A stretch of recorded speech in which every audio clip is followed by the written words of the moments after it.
कृष्ण की वाणी। बच्चे, तुम्हें अपनी चाल को अब थोड़ा सा धीमा करना है मेरे बच्चे, जैसे कछुआ करता है। जब भागने की बारी आएगी ना, तो मैं तुम्हें खुद भगाऊंगा, खुद कहूंगा कि दौड़ो भागो।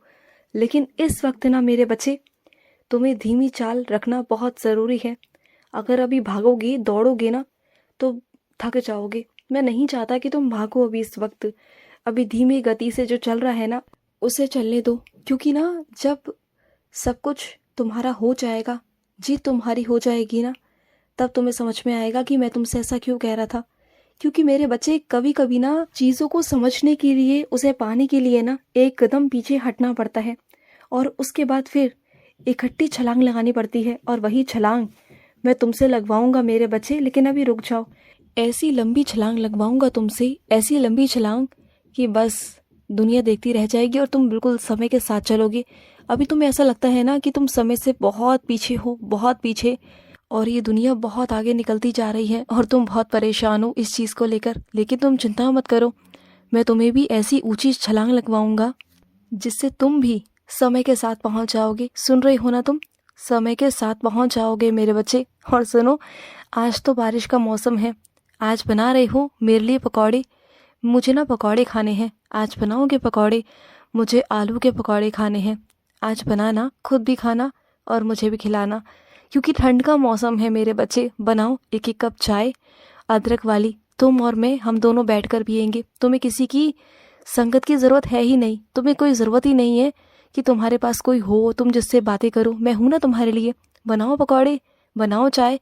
ये क्यों सोचते हो कि मैं किसके साथ पकौड़े खाऊं, मैं किसके साथ बात करूं? मैं हूं ना, मेरे साथ खाओ। आओ, हम दोनों बैठ के बातें करेंगे और बहुत सारी बातें करेंगे, बहुत सारी। जैसे तुम पहले मुझसे किया करते थे ना। जब भी तुम अपनी दिनचर्या में जो भी बात होती थी, जो भी घटना घटित होती थी, तुम मेरे पास आते थे और अपनी सारी बातें मुझसे कहते थे, अपने दिल की। और एक बात कहूँ, तुम तो मुझे अपनी दिल की वो भी बातें कहते थे जो तुम किसी से कह नहीं सकते थे, किसी को बता नहीं सकते थे। जबकि तुम्हारे मन में अगर किसी के लिए कोई बुरी भावना भी आई है ना, अगर तुम किसी को अपशब्द भी कह रहे हो, किसी के लिए तुम बुरा भी बोल रहे हो, उसके लिए तुम्हारे मन में लालच भी आया है ना, किसी भी चीज़ को लेकर, तब भी तुम वो सारी बातों को तुम मुझसे कह देते थे, बिल्कुल बिना झिझक के, कि कृष्ण, मुझे ऐसा ऐसा लग रहा है, मेरी ऐसी भावनाएं उत्पन्न हो रही हैं। तुम ऐसा मुझसे कहते थे। तो सच कहूँ, मुझे बहुत बहुत अच्छा लगता था। क्योंकि ना, तुम ईमानदार हो। क्योंकि तुम अपने दिल की भावनाओं को छुपाते नहीं, तुम मेरे आगे रख देते हो जो कुछ भी होता है। और पता है, तुम्हें क्या लगता है कि तुम्हारे मन की बातों को, तुम्हारे दिल में क्या चल रहा है, उसे मैं नहीं जानता? मैं सबके दिल की जानता हूँ, सबके मन की जानता हूँ। बस तुम्हारी जो भावनाएं है ना, जो सच्चाई है, मुझे वो बहुत पसंद आई। क्योंकि तुम सच्चाई और ईमानदारी के साथ में ना अपनी भावनाओं को मेरे आगे प्रकट करते थे। और यही सच्चाई, यही ईमानदारी मेरा दिल छू गई मेरे बच्चे। तुमने तो मेरा दिल छू लिया, और तुम्हारे कृष्ण के दिल में तुम्हारा नाम छप गया है मेरे बच्चे। तुम छप गए हो, और तुम कभी नहीं निकलने वाले, कभी नहीं मेरे बच्चे, कभी नहीं। और सुनो, कभी ना आओ मिलने मुझसे। मेरा बहुत दिल है तुमसे मिलने का, कि मैं तुमसे मिलूं और तुम मुझसे मिलो। बहुत दिन हो गए हम दोनों को मिले हुए। आ जाओ ना कभी मिलने के लिए मेरे पास। और वैसे अगर तुम कहोगे तो मैं तुम्हारे पास भी आ जाऊंगा, कोई दिक्कत वाली बात नहीं मेरे बच्चे। लेकिन अगर तुम आओगे ना, तो थोड़ा तुम्हें सकारात्मकता मिलेगी। क्योंकि वहाँ मेरे बहुत सारे बच्चे मिलेंगे जो तुम्हारे जैसे होंगे। तुम्हें वहाँ पर आके अच्छा लगेगा, तुम्हें अच्छा महसूस होगा, सकारात्मकता मिलेगी। और जो तुम्हारे मन में विचार चलते रहते हैं ना, नकारात्मक विचार, जो तुम पूरा दिन खाली बैठकर सोचते रहते हो, तो सबसे पहली बात मेरे बच्चे, खाली मत बैठा करो। खाली जितना बैठोगे ना, उतना तुम्हारा दिमाग चलेगा, और तुम्हारी सोच है ना, वो नकारात्मकता की तरफ जाएगी। सकारात्मकता नहीं सोच पाओगे तुम। तो मेरे पास आकर बैठा करो, और ना जितना हो सके मेरी संगत किया करो। जब कभी भी निमंत्रण आता है मेरी पूजा का, पाठ का, कथा का, तो वहाँ जाया करो। मेरे उन बच्चों के संपर्क में रहा करो जो मेरे बच्चे हैं। और एक बात कहूँ तुमसे, देखो, तुलसी की माला धारण करो। तुमसे मैंने कब का कहा हुआ है, लेकिन तुम हमेशा कहते हो कि कान्हा, कोई जा नहीं रहा, कोई ला नहीं रहा। ऐसे मत करो। देखो, जाओ ढूंढो, तुम्हें मिल जाएगी। और तुलसी की माला को ग्रहण करो। तुम जानते हो, तुलसी की माला अगर तुम ग्रहण करोगे ना, तो तुम्हारे आसपास कोई भी नकारात्मक शक्ति, कुछ भी ऊर्जा या कोई गलत सोच तुम्हारे मन में आएगी नहीं। तुलसी माँ तुम्हारे आसपास भटकने भी नहीं देगी। तुम देखो तो सही, तुम करो तो सही। देखो, छोटी छोटी चीज़ों को अगर अपनी ज़िंदगी में बदलोगे ना, तो मैं सच कहता हूँ कि तुम्हारी ज़िंदगी ही पलट हो जाएगी। तुम देखो, ऐसा नहीं कि ज़िंदगी में बड़े बड़े तुम्हें बदलाव करने हैं, नहीं, तुम्हें बहुत छोटे छोटे से बदलाव करने हैं। अपनी ज़िंदगी में तुम्हें बहुत छोटी छोटी चीज़ों को शामिल करना है, जैसे अच्छी अच्छी पुस्तकें, अच्छे अच्छे मित्र और अच्छी अच्छी संगति। मेरे बच्चे, तुम अगर इन सब चीज़ों को थोड़ा थोड़ा अपनी ज़िंदगी में शामिल करना शुरू करोगे और बुरी संगति से दूर रहोगे, अगर तुम्हारे आसपास नकारात्मक लोग हैं भी तो वो तो रहेंगे। ये दुनिया मेरे बच्चे सकारात्मक और नकारात्मक दोनों चीज़ों पर टिकी है मेरे बच्चे।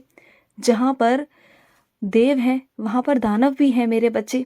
ऐसा तो नहीं हो सकता ना, जहाँ पे शक्ति है मेरी वहाँ पर लोग उसका गलत इस्तेमाल भी करते हैं, तो मैं किसी को रोक नहीं सकता।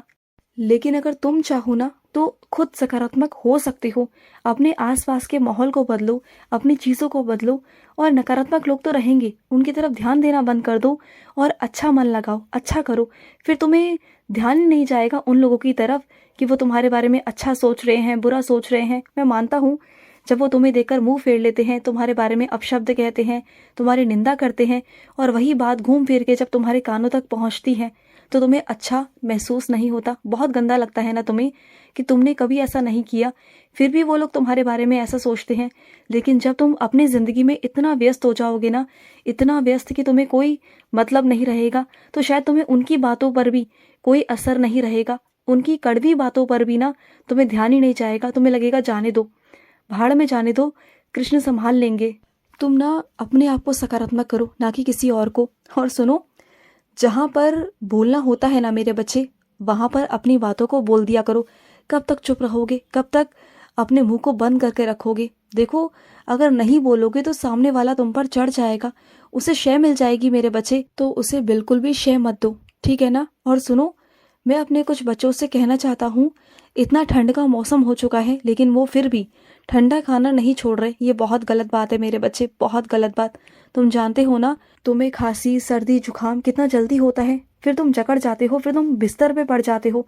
तो ये गलत बात है ना मेरे बच्चे। और अपने कुछ बच्चों से ये भी कहना चाहता हूँ कि उनकी तबीयत बिल्कुल भी ठीक नहीं है, लेकिन उसके बावजूद भी वो छुट्टी नहीं ले रहे। ये तो एक गलत बात है ना मेरे बच्चे। जब ज़्यादा बीमार पड़ जाओगे तब छुट्टी लोगे, हाँ? फिर तो तुम्हें छुट्टी लेनी पड़ेगी ना, तो अभी से क्यों नहीं ले रहे? अभी से 1-2 दिन की छुट्टी लो, आराम करो और ठीक हो जाओगे। अभी से छुट्टी लोगे ना तो तुम जल्दी ठीक हो जाओगे, और बाद में लोगे ना तो लंबा खिंच जाएगा फिर मेरे बच्चे। तो इस बात को समझा करो। और सुनो, तुमने कहा है ना कि कान्हा, अगर आपने मेरी इच्छा पूरी की तो तुम मुझे मुकुट पहनाओगे, कहा है ना तुमने मुझसे। तो ठीक है, तैयार रहना तुम अपना मुकुट को लेकर। मैं मुकुट पहनूंगा तुम्हारे हाथ से, और तुम्हारी इच्छा को पूरा करते हुए तुम खुशी खुशी मुझे मुकुट पहनाओगे। तुम्हारा मन है ना मुझे मुकुट पहनाने का, तो ठीक है, तुम मुझे मुकुट पहनाना मेरे बच्चे, पहनाना, मैं पहनूंगा। और सुनो, जितना तुम अपने रिश्ते में तीसरे इंसान को डालने की कोशिश करोगे या परिवार वालों को डालने की कोशिश करोगे, तो तुम्हारा रिश्ता बिगड़ेगा ही बिगड़ेगा और कड़वाहट आएगी। अगर तुम उनसे ना कहकर किसी और से बातें करोगे तो उन्हें तो बुरा लगेगा ना। अगर उनकी बातें हैं तो सीधा जाकर उनसे कहो ना।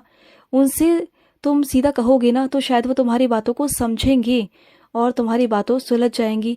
नहीं तो फिर गलतफहमियां बढ़ती जाएंगी। अगर तुम उनकी बातों को किसी और तक पहुंचाओगे, फिर वो बात घूम फिर के उन तक जाएंगी, तो लड़ाई झगड़ा तो होगा ना मेरे बच्चे, कड़वाहट तो पैदा होगी ना।